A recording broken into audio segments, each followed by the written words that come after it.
Welcome to the Breaking 90 podcast, where we talk about all things sustainable fat loss. We take people on 90-day journeys to creating fat loss forever. Thanks for listening. I hope you enjoy the episode. Welcome back, everyone, to the Breaking 90 podcast. I'm Jerrika Rydell, your host, with my amazing co-host, Kelly Sarlo, and we are two of the coaches of Breaking 90 Fitness. Thank you all for listening. Hey, Kelly. So inclusive, Jer. As you know, I edit all of the podcasts, and every time you're on, it's like with my amazing co-host, and we are two of the coaches, and every time is on with either one of us, he's like, we are the coaches of Breaking. I know. I think that's why I emphasize two. I'm like, Alex, there's more than two. I love picking on him because he picks on we both so yes. We both love to put him in check because he does not hesitate to give it right back. So no, but I also love to pick on him because he is one of the most intentional men I have ever met. He is so intentional with his communication, his choice of words, that it kind of a little bit boggles my mind that he does that, and it just like totally, he misses it every time. That's really funny. His heart is always like in check. Oh yeah, if we told him that that afterwards, how dare you not, he'd be like, oh my God, I can't believe I did that. So yeah, it just makes it a little more funny. Yeah. Anyway, thank you. You're welcome. I have a topic today for you because it's a question I get asked a lot, but I know we always open with a story, and I wanted to be a bit vulnerable today, just for the interest of, I think when we show our own vulnerabilities, it gives other people permission to do the same. And it's not something, I want to take over the podcast with by any means. And it ties into health and fitness. But as you know, I'm going through a separation right now. And this is a good thing, but it's also simultaneously one of the hardest things I've ever experienced in my life. It's growing me as a person in my compassion for others who endure this in much rougher situations than myself. And I'm bringing it up because I think a lot of people really struggle, especially when we get into these accountability groups with health and fitness, because we're all sharing our wins. And a lot of people have said, like, I'm struggling and I don't know how to come up with a win. And like, no one seems to be struggling the way I am. And it can be a really isolating experience. And I think just sharing when we're going through hard times is really important because that helps us relate to others, right? When we're sharing our wins, it's like, I'm excited to celebrate you, and I want what you want, and that's incredible, and that's a different way of relating to people. But sharing our struggles also helps us understand that we're not alone. So I'm just sort of putting it out there to say, like, we have bad days, we have hard times, and this isn't just a everything's shiny podcast, right? Or everything's shiny group. This is dealing with life.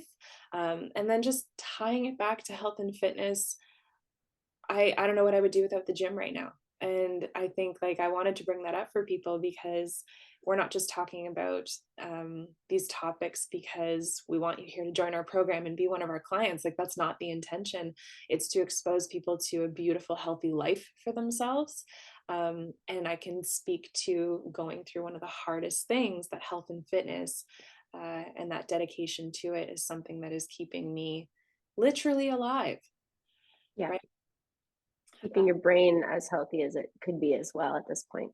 Yes. And giving it a beautiful focus, a future focus. And that's something that happens when we go through hard times. And I'm not just talking about a separation. We've had actually a couple clients recently who have lost parents this year, who are going through an unthinkable loss, and getting out for a walk, moving their body, being in fresh air is something that just gives us a focus on the future, keeps us grounded in a hard but beautiful reality that you can do. I'm currently obsessed with Glennon Doyle and her wife, Abby, and her sister, and they have a podcast called We Can Do Hard Things.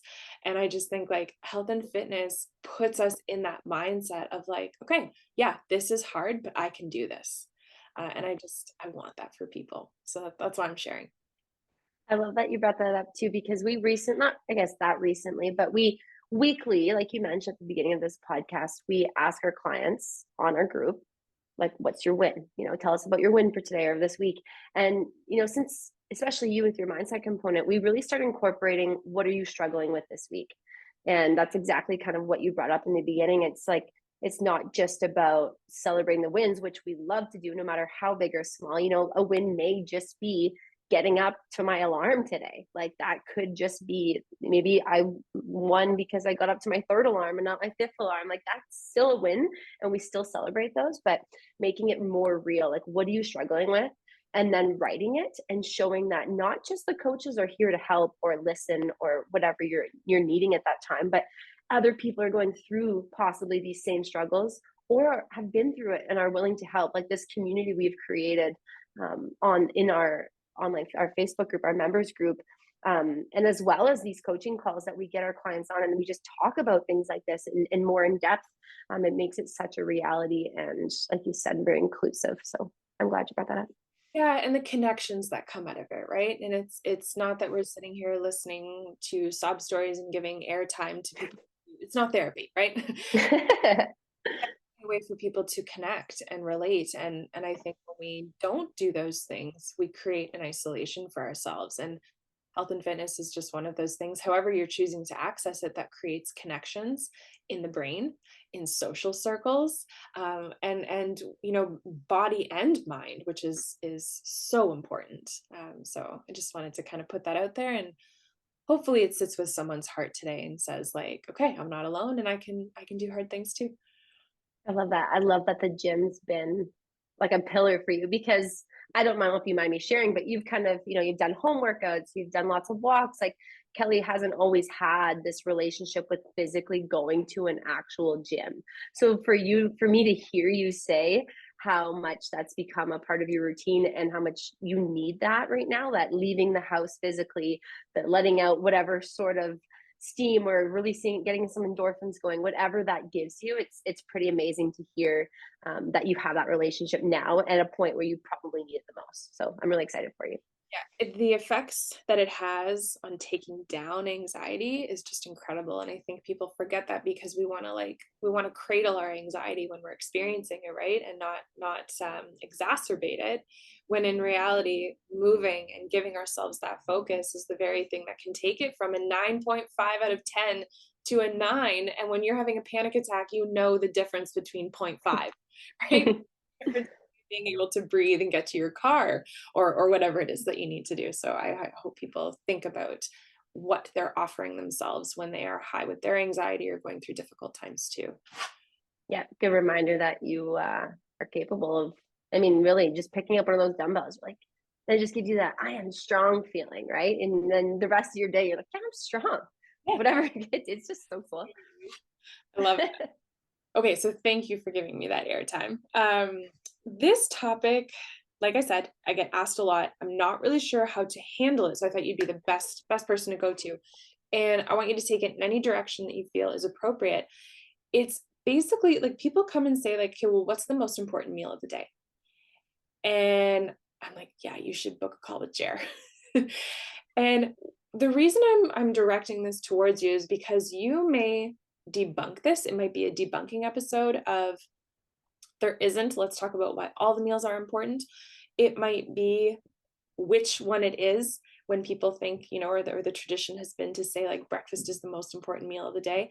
I want to hear from you how you respond to this particular topic.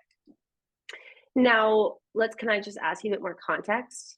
Is, like, what type of situation is it? Like, is it when they're like, these are deficit clients who are in the fat loss phase and they're worried about like, what's the context behind what's the most important, or do you want me to just take it super general?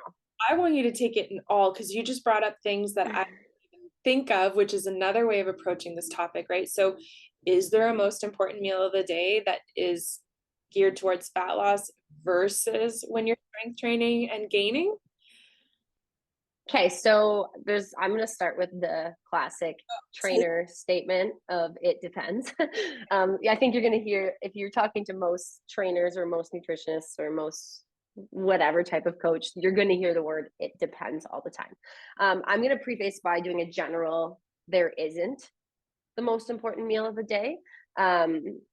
because there's different situations that certain meals may benefit you more depending on what maybe a certain focus of meals may benefit you more depending on what meal or what goal you have in the back of your mind. So overall, if anyone's asking me this, I'm going to say there isn't. At the end of the day, let's just talk about consumption. We're just talking numbers here. I'm not talking about if you have any pre-existing conditions, health conditions. I'm just talking about general numbers. If I go to bed at night and my goal is fat loss, or at the end of the week, my goal is fat loss, and I went to bed 7 nights, and was I in a deficit at the end of that night or at the end of the week? Right? So I don't care if you have 5 small meals, 6 small meals. I don't care if you have 3 standardized meals. If you're talking just fat loss, I only care about the ratio. Am I eating less than I'm burning? Okay, now let's start talking about some specific goals. Let's start talking about maybe some energy levels, right? So if we're talking, let's talk strength training goals. That's obviously one of my favorites. So if someone's looking to build muscle, or if someone's looking to get the most out of their workout, then we might be talking, for you, maybe it's that before and after the gym session, right? Because that's where we're going to want to get as much energy. That's when we want to treat the muscles with a little bit of carbs and protein. So for those clients, if you're someone who typically dips low energy wise during a workout, I would recommend eating before.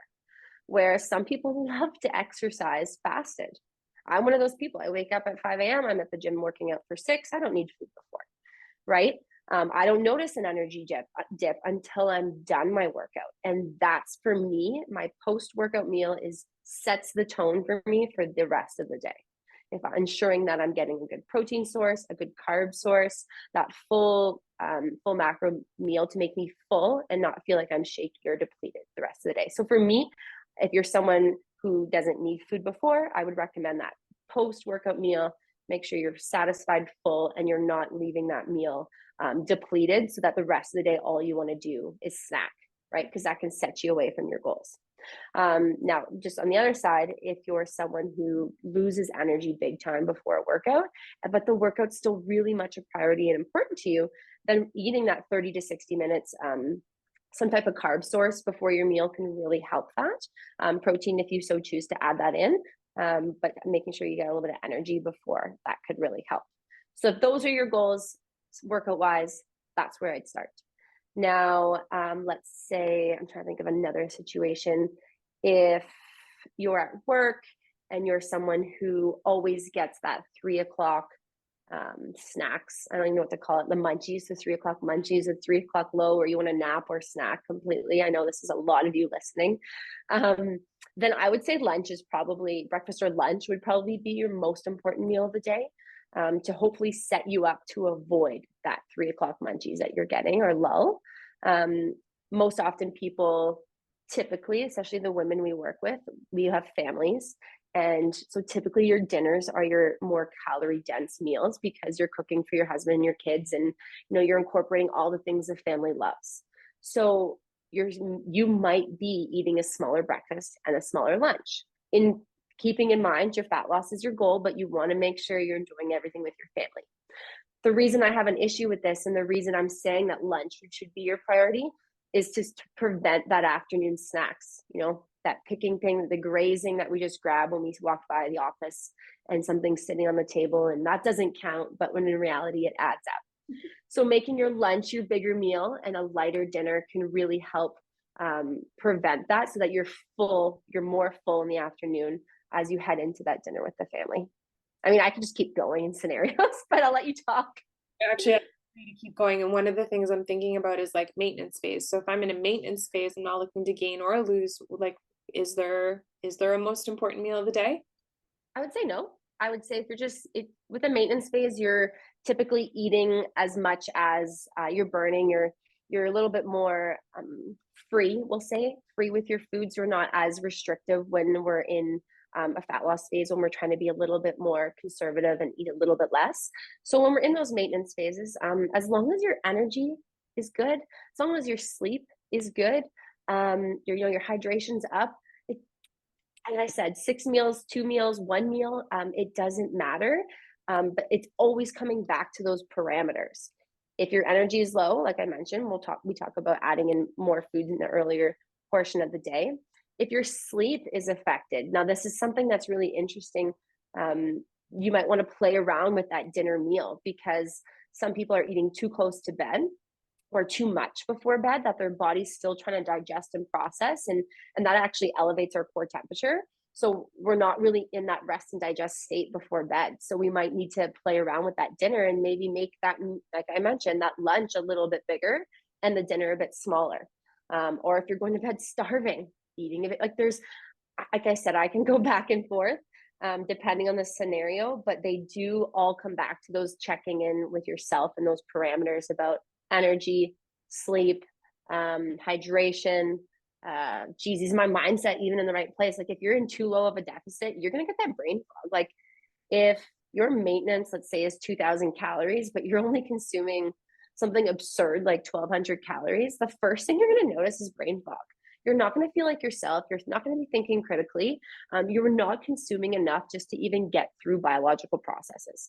So at that point, you just need to go back to the self check-in, like asking yourself, do I even feel like myself? If that's the case, we do need to ramp up those calories. Any scenario that we're going to talk about today is just going to come back to our self check-ins with those points. And, then that will determine whether maybe breakfast is like the classic, right? Breakfast is the most important meal of the day. It sets you up. Or I can have 50% of my listeners saying, I'm an intermittent faster. I don't eat breakfast.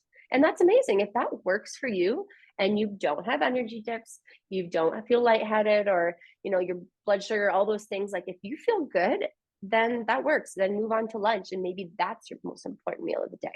It's whatever is setting you up for success.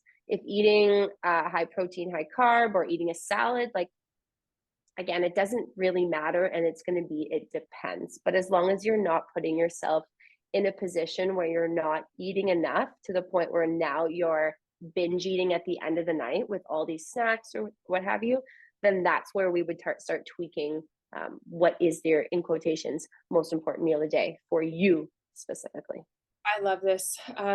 So I want to ask you another question then. Like, my understanding or my education about breakfast is that nobody skips it. Any meal that you eat that breaks a fast is your breakfast. And is that correct?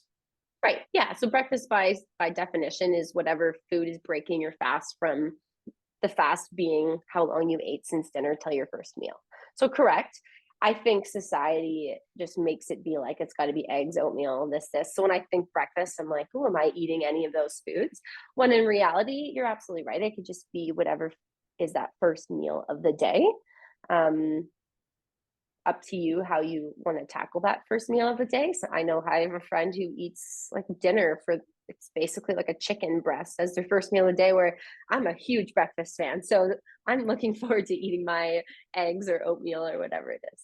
Yeah, that's cool. I bring this up for obviously a good reason, in that a lot of people approach dietary lifestyles. I won't hesitate to say the word diet because that's not what we're promoting, but dietary lifestyles with this idea of like perfectionism, right? And so this question that we get from people who want to do things perfectly is, well, what's the most important meal of the day? And like, let me do that perfectly. Let me figure out how to do one more thing perfectly. And what you're saying is like, no, sorry, that's not how this works. It's not about being perfect. And this is where I'm going to put my mindset stuff in. It's about the self check-ins. Jer has said this so many times. If you're not in tune with what your needs are, or where, like how your needs are shifting throughout the day, then you're in trouble no matter what, no matter how much you have perfected a caloric intake, even at a particular time of day. It's about those consistent check-ins. It makes me think of the other questions we get, like, what's the best protein I can eat? Or what's the best vegetable? It's like, it depends, because what's the one you like the most? Like it's individual. And this comes down to our, like what we eat throughout the day, and what type of proteins we like, what type of vegetables we like. It's the ones you're going to eat consistently. It's the meals, or it's the foods you're going to choose consistently, because it all comes down to, like we said, self check-ins, but also comes down to doing things consistently and figuring out what works and doesn't work, what feels good, what doesn't feel good, what gives me energy, what doesn't give me energy. Like it's individual. And that's also what comes down to having someone to help you along. Like, it's not a one size fits all approach. And that's why when a client asks Kelly or myself, what's the best meal of the day? Our answer is going to be, well, it depends, but let's dig into what's going on in your day. Like, tell me about your day. And then I'll be like, okay, tell me about what you eat for breakfast, or tell me about how you feel at 2:00, or what's your schedule like? Like these are the conversations that you have one-on-one. I can't just get a group of 10 people and be like, you all need to do this.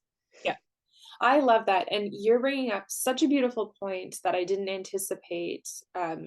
Why I didn't anticipate, I don't know. But like one of the most important things is consistency. And it's one of our guiding principles, right? Is consistency over intensity. So rather than being intense about perfecting a meal, you're saying, how can we do things consistently? And I'm going to bring this back to like a total body or total being experience is we want to regulate our systems to the best of our ability throughout life, right? We want to regulate our emotions. We want to regulate the way our blood pumps through our body. We want to regulate how our muscles are being used. Like the more consistent you are in your days, weeks, months, years, the more the body knows how to respond to you and for you. So if you are hinging everything on the most important meal of the day, and you're not actually creating consistency within your days, weeks, months, etc., then the body's kind of always in a guessing game. And those check-ins are going to be really difficult because they're going to change every single day. Like, well, why do I have a brain fog today at 2 p.m. versus 10 a.m., right? If you're not creating consistency for yourself. Exactly. You said that the body gets to learn, but you also get to learn what works. Like if I don't consistently for a while, let's try eat. If I want to eat breakfast, let's try and eat it around 9-10 o'clock every day for me, let's just say. And then I have to do that consistently to know if it works or doesn't work. If I do it one day and I feel shitty, and then I throw it to, oh, I ate breakfast at 9, that's why I feel shitty. It's like, well, what else? What were the other parameters that could make me feel that way? So I need to do it for a period of time. And this obviously circles back to everything we promote and emphasize in the program. You have to do things for a while to know if it works or if it doesn't work before we make those changes. Yeah. Could you imagine if a research scientist was just like, yeah, I thought about it for the morning and this is what I've decided is best. It's like, yeah, I ran a study on one person and this is the results. Yeah. One time. Yeah, exactly. That's like a good summary right there. Cool. That answers a lot of the questions that I had about the most important meal of the day and why, right? Because I was even prepared to say like, okay, and so what should we be eating at those meals? Because that's what people are anticipating. How do I do that perfectly? So you've just given people a lot to think about in terms of reevaluating what they're doing for themselves or not doing for themselves, so that they can actually start to approach their routine a little bit differently. Definitely. Like if you are listening and you sat here right now and you Googled what's the best meal of the day, you're going to get a million probably results with different threads from this nutritionist saying breakfast. And in breakfast, you have to have a high fat breakfast. Then this next forum is going to say, okay, breakfast, but it's got to be high carb, high fat, or it's got to be high protein only. Just eat protein. Like they're all going to say something completely different based on the opinion or education of that specific writer or author. So again, it just comes down to figuring out what works for you. That's it. Like trial and error it, but do it for a period of time. If you feel great, continue. If you don't, make a change. Yeah, I was just going to add to, or who sponsored the study.